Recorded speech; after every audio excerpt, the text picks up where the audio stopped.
Okay, this is going to be a quick little video on some tips and tricks for using your puppets. The first thing you're going to want to do is get a little carrying bag. Now, you do not want to use a plastic bag for that, especially for long-term things, because the plastic bag won't let any moisture out. And sometimes when you're doing puppetry, your hand can get a little sweaty. So the puppet needs to be able to breathe and air out even when it's in the bag. So for that, I always recommend to people they get a black sleeping bag or something like that. It doesn't have to be black, but I tend to like black for those types of things.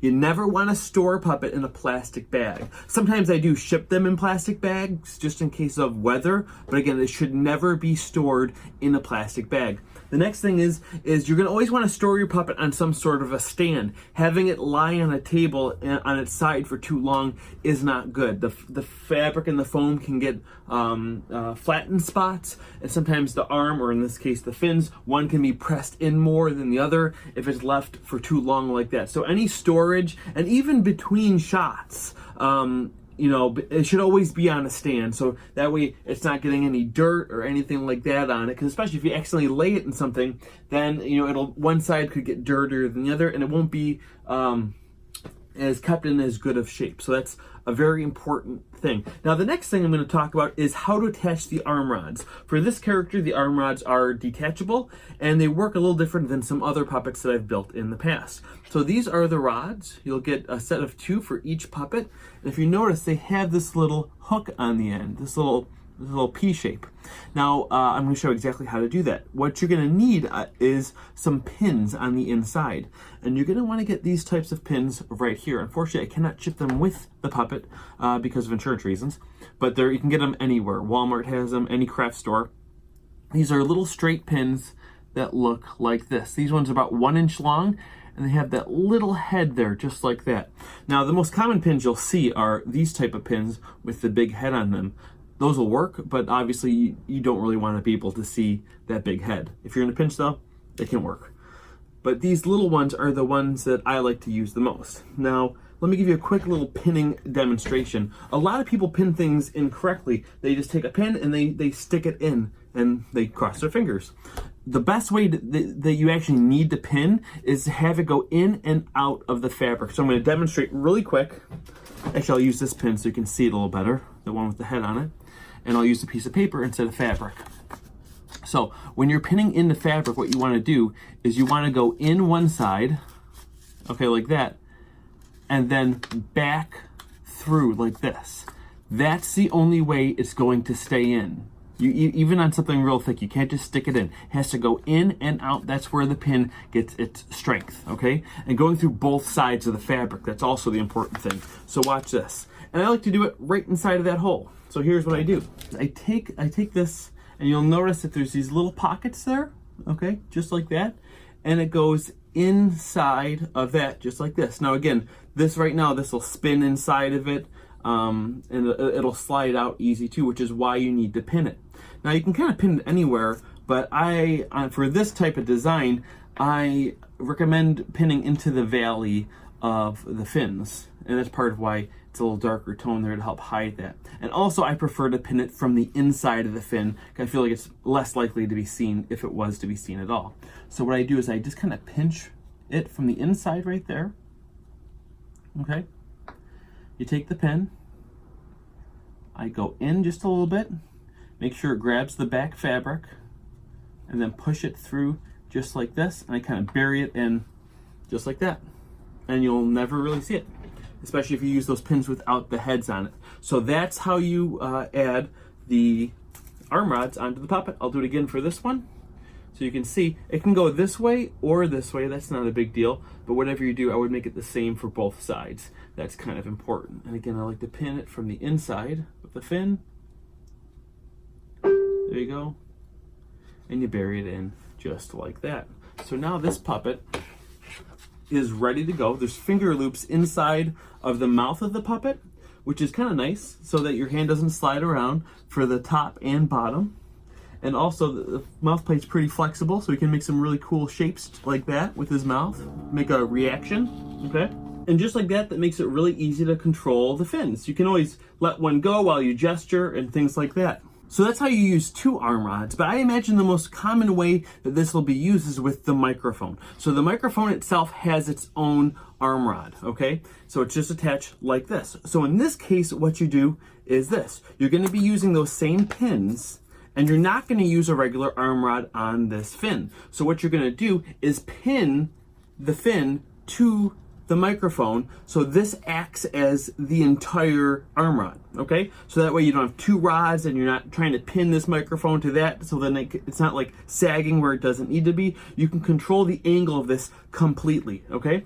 And I wrapped this end of the microphone in fabric as well, which makes it super easy to pin right through. But make sure, just like I showed you a minute ago, to go in and out of the fabric. You gotta go in the black, then through the blue, out the blue, into the black. And if you do that just right, it'll be on there no problem, okay?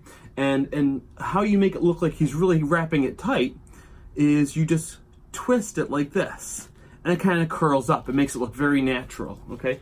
And with the other hand, you could put a rod on it, but if you're using the microphone, unless you have another puppeteer, I would recommend just pinning the fin in a nice natural way. I wouldn't necessarily just let it hang, because then it'll flop around in an unnatural way. What I would recommend is just curling it up just a little bit and pinning it back here so that you don't see the pin, and make sure you go in and out just like this. So I imagine for most case scenario that the puppet would be used in this type of a way, using the microphone like this, and using it and then being able to gesture to people like that.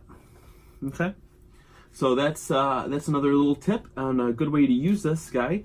But now this microphone, one thing that's cool about this is I know you guys are going to be putting a logo on this microphone. So what I did was I just made this flag able to come off. It slides right off like this. Okay, so you guys can put your logos on there the way that you want them, to the correct size.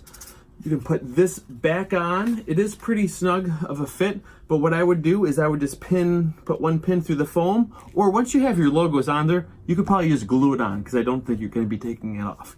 So that's one more thing. And now the last main thing that I want to show you is how to put this shirt on, okay?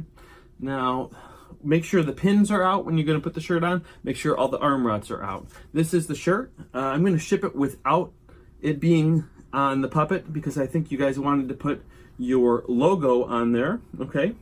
Now, you can tell that one side, if you hold this up, the arms holes are kind of more on one side. That's the front. So make sure you put your logo on the right side, okay? And normally you put a shirt on over the head, but because of the shape of this puppet, the head is bigger than the body, so actually the top opening is the bigger part. So what you're going to want to do is put it on, the shirt on more like pants. So it goes up through the bottom, and just make sure you're being careful when you do this, okay? The armholes are pretty tiny to compensate for this tiny little shoulder that it has.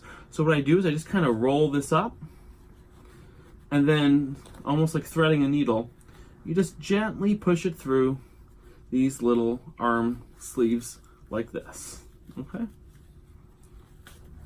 You don't want to be too aggressive, because this is just a regular knit cotton shirt, and you know, you don't want to pull on any of those seams way too firmly. Just like that, goes in, and then you slowly slide it up till it is at the desired length. Oh, make sure you take it off the stand so you can get it up. Based on the design, it should stop at the back of this fin, and just make sure that the shoulders are covered and that the neck looks good. And then you have your little shirt. The last thing I want to show you is how to put these glasses on. Now I know the glasses are not for this character, it's for one of the background fish, but it would go on the same way, okay? And if you look at these glasses, what I did is I have little holes in there. I put 2 little holes, depending on how you want to attach them. There's different ways to do it. The reason I put 2 on there, because if you want these glasses to be semi-permanent, or at least permanent for the day of the shoot, what you need to do is put the glasses on right where you want them, however you want them on the puppet, whether you want them further up or more toward the tip of the nose, okay? You put those glasses on, and then you stitch with a thick piece of thread in and out, and do one little knot on the outside with a thin black thread so it blends with this, okay? And then it's not going anywhere. It's going to be on there really good. However, if you need to get like one really quick shot, or maybe even just a photograph of your puppet with the scissors on, or with the glasses on for one quick scene, another thing you can do is you can pin it on using a different method that I showed you, the method I told you not to do last time, okay? And what that is again, because since this isn't fabric, this doesn't give, it's plastic, so you do kind of have to put it in more like a nail. But the thing is, there's two things to keep in mind when you're doing this, is obviously make sure you put one in on both sides. Since these glasses are stiff, if it's in on both sides, it's not going to be able to slide out, and those needles can't slip out, okay? But the thing that is the most important aspect about pinning these on is making sure that it's only going through the foam. So you might want to go at a slight angle so it's only going in the foam, and double check it before you give it to your puppeteer to make sure the needles are not going through the foam and into where it could touch the performer's hand. And also, you have to let the performer know if you're putting the pins into the head like that, okay? So that way they know to at least be careful in case something were to happen. Because especially if something were to come and hit this puppet in the side, or if the puppet was to bump into something, that needle could be pushed closer to the hand than would be ideal. Though they are short needles, it wouldn't stick through very much. And again, it is something you definitely want to avoid for safety reasons. But anyway, I think that's about it. If you have any more questions, feel free to send me an email. And I can't wait to see what you guys do. Thanks. Bye.